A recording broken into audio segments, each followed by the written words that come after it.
Мен әлем бойынша саяхаттау бақытына ие болдым. Көптеген мемлекеттерді көріп, түрлі мәдениеттің сан мыңдаған өкілдерімен тілдесе алдым.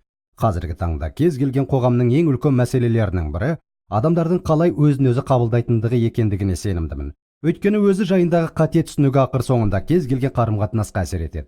Егер сіз өзіңізді қандай болсаңыз, сондай күйде қабылдай алмасаңыз, басқа біреудің сізді қандай болсаңыз, сондай күйде қабылдайтынына сене алар ма едіңіз?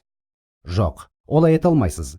Менің сенетінім көптеген қарым-қатынастардың негізінде сыртқы бейне жатады. Яғни адамдардың қалай көрінгісі келетіндігі, олардың шын мәнінде қандай екендігі емес. Білесіздер ме, көптеген жыл бұрын 399 жылы киелі Августин атанған философ біздің заманымызда да мағынасын жоғалтпаған бір сөзді жазып қалдырды. Киелі Августин былай деді: адамдар заңғар таулардың сұлулығын тамашалау үшін теңіздің ғаламат толқындарын, керемет сарқырамаларды, жағасыз мұхитты, жұлдыздар ағымын таңырқап тамашалау үшін саяхаттайды. Алайда өз-өздерін еш аңғармай таңырқамайды да.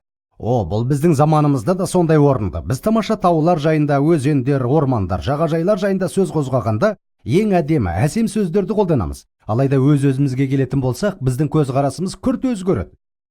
Настасья Кински менің сүйікті өнер адамдарының бірі, және көпшіліктің пікірінше әлемдегі ең әдемі әйел. Голливудтағы ең жақын және жалғыз құрбысы өзінің айтуынша Джоди Фостер болды. Джоди Фостер Настасья жайында былай деді: бұл әлемдегі ең тамаша бойжеткендердің бірі.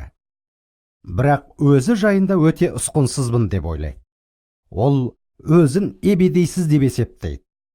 Оған сезімін білдірген ешкімге сенбейді. Және Джоди былай деп қосты: Настасья былай деп айтқысы келетіндей: Құдай, егер сен мені сүйсең, онда сен ақымақ шығарсың. Көрдіңіз бе, Настасья өзін бұрын қандай болса, солай қабылдай алмайды.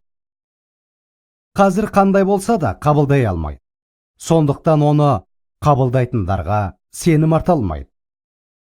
Алдымыздағы бейне үзіндіде біз қалыпты, өзін-өзі қабылдауға қалай жетуге болатыны жайында және өзімізге Құдайдың ақиқатына сай қалай қарауымыз керек екендігі жайында сөйлесеміз.